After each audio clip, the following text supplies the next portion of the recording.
চট্টগ্রামে অনেক বেশি বৃষ্টি হচ্ছে। এদিকে ঘরে বাজার সাজারও শেষ। আজকে বেশ কিছু বাজার সাজার করা হয়েছে। পাশাপাশি হচ্ছে বেকারি আইটেমও আনা হয়েছে। এই যে এগুলো গতকালকের আমি খেসারি বেটে রেখেছিলাম, আর হচ্ছে কিছু খেসারি ভিজিয়ে রেখেছি রান্না করার জন্য। গ্যাস ছিল না, তাই রান্না করতেও পারি নাই গতকালকে।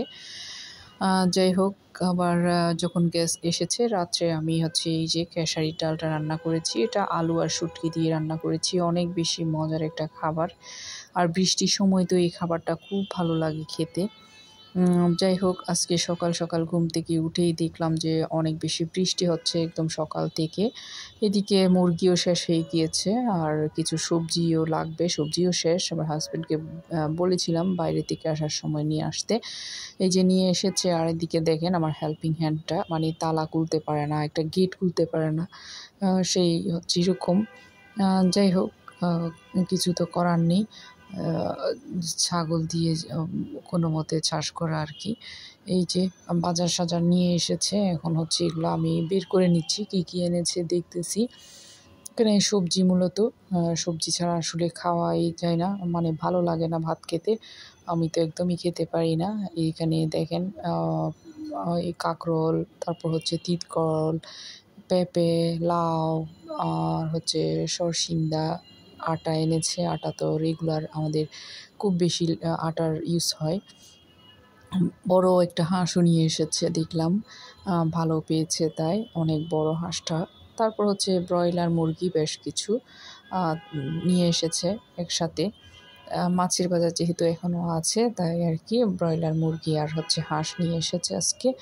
আর এগুলো সব কিছু ক্লিন করে আমি হচ্ছে হাঁসটা একটু পুড়ে নিচ্ছিলাম, পুড়ে পরিষ্কার করে তারপর হচ্ছে রেখে দিয়েছি ফ্রিজে আর কি, কালকে রান্না করব।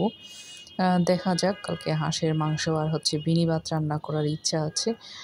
আল্লাহ যদি বাঁচিয়ে রাখেন ইনশাআল্লাহ। আগামীকালকে হচ্ছে হাঁসের একটা রেসিপিও দিয়ে দিব, হাঁসের মাংস আমি কিভাবে রান্না করতেছি সেটা। যাই হোক, আপনারা আমার ভিডিওতে যদি কোনো অংশ একটু ভালো লেগে থাকে প্লিজ একটা সাবস্ক্রাইব করে আমার পাশে থাকবেন।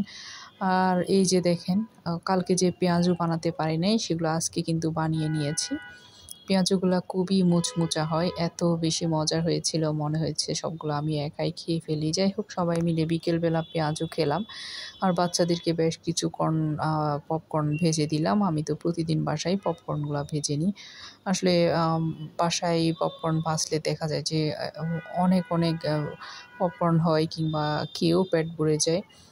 যাই হোক, তারা পপকর্নও খেয়ে নিয়েছি। এরপর হচ্ছে বিকেলবেলা আমি আর হাজব্যান্ড ভাবলাম, যেহেতু বেকারি আইটেম একেবারেই শেষ হয়ে গিয়েছে, আসলে অনেক নাস্তা থাকার পরেও দেখা যায় যে আপনার বিস্কিট না থাকলে চা খেয়ে মজাই লাগে না।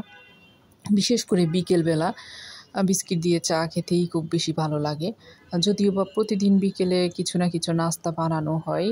যাই হোক, বৃষ্টি হচ্ছে সারাদিন, তারপরে তো কিছু করার নেই। চলে গেলাম হাজব্যান্ড ওয়াইফ, একটা কাজ ছিল, এসে কাজও সেরেছি। আর হচ্ছে যে বিস্কিটটাও নিয়ে আসছে আমার হাজব্যান্ড।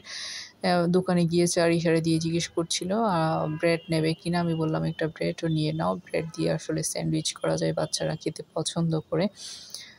তারপর হচ্ছে এই যে বেকারি আইটেমগুলো নিয়ে এসেছে, গরম গরম একেবারে ব্রেড, তারপর হচ্ছে বিস্কিটগুলো খুব গরম গরম থাকে, আসলে আনার সাথে সাথে খেতে খুব ভালো লাগে। যাই হোক, অনেক বেশি জ্যামও লেগে গিয়েছে, বৃষ্টি হচ্ছে যেহেতু চারিদিকে জ্যাম। এটা তো জিসির মোড়। এসে গিয়েছি বাসায়, এসে তারপর হচ্ছে সব কিছু আমি গুছিয়ে রাখতেছি। আর ব্রেডটা এত সফট, গরম গরম একদম ফ্রেশ।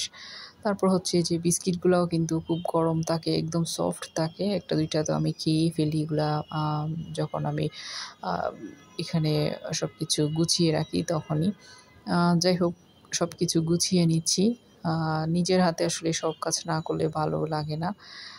তারপর হচ্ছে আমি চলে যাব রান্নাতে সরাসরি। আমি আজকে কিছু হচ্ছে রোল বানিয়ে রাখবো।